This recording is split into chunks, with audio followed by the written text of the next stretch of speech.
চলচ্চিত্র নির্মাণকে বিকেন্দ্রীকরণ এবং দেশের বিভিন্ন প্রান্তে ছড়িয়ে থাকা প্রতিভাবানদের তুলে আনার লক্ষ্যে সংস্কৃতি বিষয়ক মন্ত্রণালয়ের আয়োজনে শেষ হলো চলচ্চিত্র নির্মাণ বিষয়ক কর্মশালা।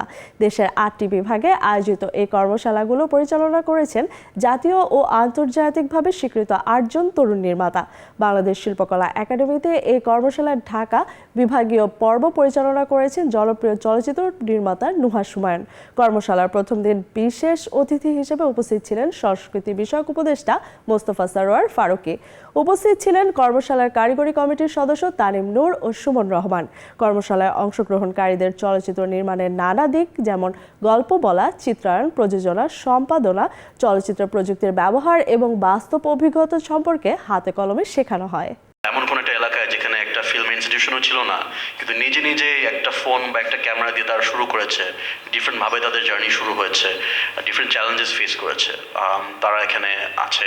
বাংলাদেশের একটা নতুন প্রজন্ম তৈরি হয়েছে, এরা আসলে কালচারালি নিজেদের আইডেন্টিটিটা জানে, বোঝে এবং তারা তাদের কাজের মধ্যে সেটা রিফ্লেকশন দেখাতে চায়। পিচিং কম্পিটিশনে ছেলেরা পিচ করবে এবং ওখানে গভর্নমেন্টের একটা ফান্ড থাকবে, 50% ওরা ফান্ড করবে, মানে ওটিটিগুলো, এবং গভর্নমেন্টের স্টেক থাকবে।